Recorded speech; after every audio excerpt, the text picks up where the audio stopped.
नमस्कार दोस्तों, YouTube channel learn with engineer Athar Jamal में आपका स्वागत है। दोस्तों, पिछले वीडियो में हमने डिस्कस किया कि गैमा फंक्शन के टाइप 1 के प्रॉब्लम के बारे में। इस वीडियो में हम डिस्कस करेंगे कि वेरियस न्यूमेरिकल जो यूनिवर्सिटी एग्जाम्स में पूछे गए हैं गैमा प्रॉब्लम्स के ऊपर। तो चलिए दोस्तों, एक एक करके स्टार्ट करते हैं वो न्यूमेरिकल जो यूनिवर्सिटी एग्जाम्स में पूछे गए हैं। जैसे देखिए, पहला न्यूमेरिकल है integration 0 to infinite e power minus h square x square d x. ये न्यूमेरिकल यूनिवर्सिटी एग्जाम्स में पूछा गया है, मुंबई यूनिवर्सिटीज़ में भी बहुत बार पूछा गया है। तो देखिए, इस प्रॉब्लम को अब हम सॉल्व कैसे करेंगे। तो इस प्रॉब्लम को सॉल्व करने के लिए सबसे पहले हम लेट कर लेंगे या पुट कर लेंगे let h square x square equal to t. तो हम क्या करेंगे, इससे x की वैल्यू निकाल लेंगे। तो x की वैल्यू हमारी क्या आएगी, x square equal to t upon h square. Therefore x equal to under root t upon h. Okay, square root लेंगे तो टी का रूट बन जाएगा और एच स्क्वायर है और उसका रूट लेंगे तो वो क्या हो जाएगा, कंपनसेट कर देगा और आपको क्या बच जाएगा, एच बच जाएगा।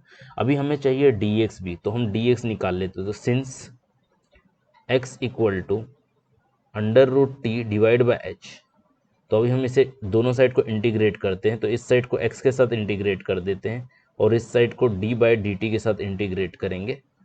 तो under root t divide by h आ जाएगा। ओके, तो इसे अगर मैं इंटीग्रेट करता हूँ तो dx तो as it is, okay, h constant है तो 1/h बाहर आ जाएगा और रूट टी का derivative with respect to t क्या आ जाएगा, 1/2 रूट टी डी टी आ जाएगा।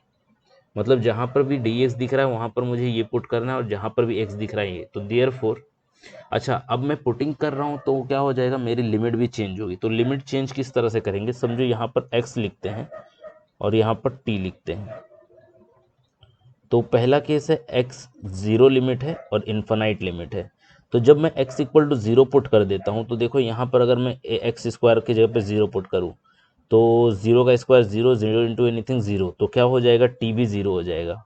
अगर वैसे ही मैं इन्फिनाइट पुट करूँ तो इन्फिनाइट स्क्वायर इन्फिनाइट, यहाँ पर इस प्लेस में अगर मैं पुट करूँ तो इन्फिनाइट स्क्वायर इन्फिनाइट हो जाएगा, इन्फिनाइट इंटू एनीथिंग इन्फिनाइट, तो टी भी क्या मिल जाएगा, मुझे इन्फिनाइट मिल जाएगा। मतलब लिमिट में कोई खासा चेंज नहीं आया है। तो therefore integration from zero to infinite e power minus h square x square dx is equal to integration from zero to infinite e power, अब ये एच स्क्वायर और एक्स स्क्वायर इसको हमने टी पकड़ लिया तो minus t into d x की जगह पे क्या आएगा, 1/h 1/2 under root T. Okay, इसको अच्छे से लिख देते हैं, 2 under root t d t. तो यहाँ पर अगर हम ध्यान दें तो 1/2h क्या है, कांस्टेंट है, तो उसे हम बाहर ले लेते, 1/2 भी और h भी। तो 1/2h कांस्टेंट बन के बाहर आ गया। तो जीरो से इन्फिनाइट ई का पावर माइनस टी, और यहाँ पर क्या बचता है मेरे पास, 1/रूट टी डी टी। अगर इसे सॉल्व किया जाए तो क्या मिलेगा, देखो 1/2 integration zero to infinite e power minus t, और ये अंडर रूट टी ऊपर आ गया न्यूमरेटर में, तो यहाँ पर टी का पावर क्या हो जाएगा, टी का power minus half D T. Okay, तो यहाँ पर देखिए, इसे मैं थोड़ा गैमा फंक्शन की तरह एडजस्ट करने की कोशिश करता हूँ, और गैमा फंक्शन की तरह एडजस्ट करूँगा तो किस तरह से बन जाएगा ये function, zero to infinite e power minus t. अगर मुझे -1 लाना है तो मैं यहाँ पर लिखूँगा टी का पावर हाफ -1 डी टी। तो अब ये गैमा फंक्शन की तरह थोड़ा मैच कर रहा है। तो by definition of gamma, by definition gamma n क्या होता है, gamma n equal to integration from zero to infinite e power minus x into x का पावर n-1 डी एक्स। तो यहाँ पर जो पावर होता है, यहाँ पर जो पावर n-1 वो n या उसमें एक प्लस कर दिया जाए तो ये गैमा मिलता है। तो यहाँ पर क्या है, हाफ माइनस m, तो यहाँ पर अगर कंपेयर मैं करूँ तो मेरा n कितना आ रहा है, हाफ आ रहा है। तो इसका आंसर हो जाएगा therefore integration zero to infinite e power minus h square x square d x is equal to, यहाँ पर क्या है 1/2h। अभी by definition of the gamma ये क्या हो जाएगा, यहाँ पर h लिख देता हूँ, ये h, ओके, गैमा ऑफ 1/2। तो ये आंसर हो सकता है, या हमें पता गैमा के प्रॉपर्टी में एक प्रॉपर्टी आप नोट कर लोगे अभी कि half of gamma, okay, half gamma is equal to कितना होता है, रूट पाई होता है। तो ये हमें नोट कर लेनी है। तो यहाँ पर हम क्या कर देंगे, वो पुट कर देंगे।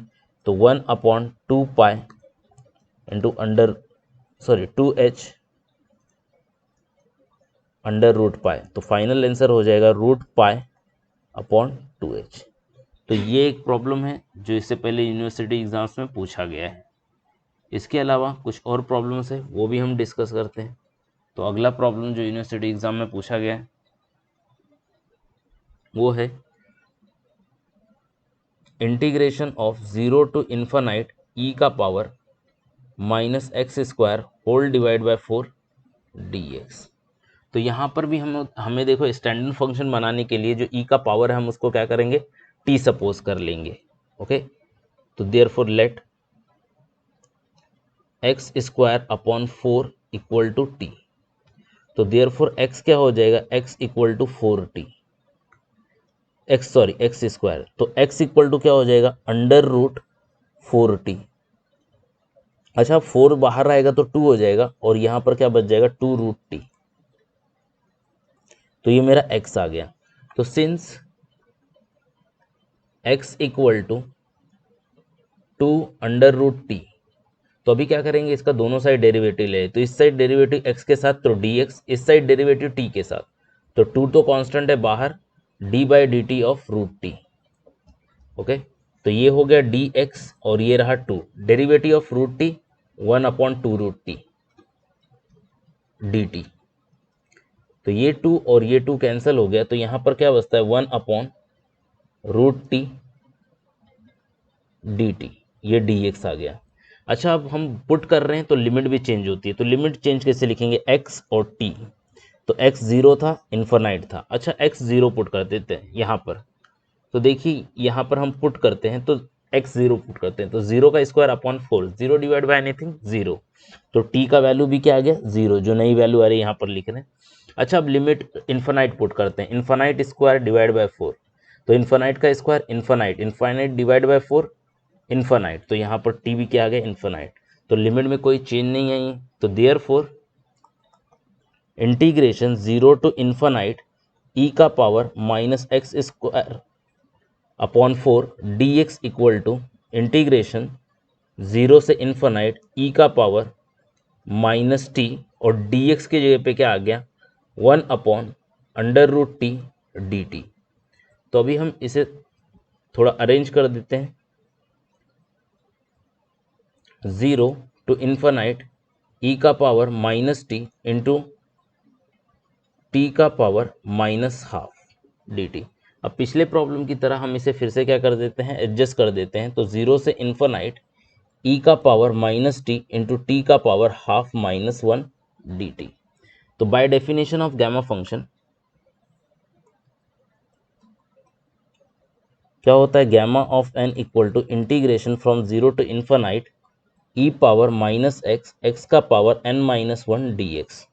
तो देयरफॉर क्या हो जाएगा, therefore integration 0 to infinite e power -h² x² dx is equal to क्या हो जाएगा, ये गैमा ऑफ 1/2 हो जाएगा, बाहर कुछ है नहीं।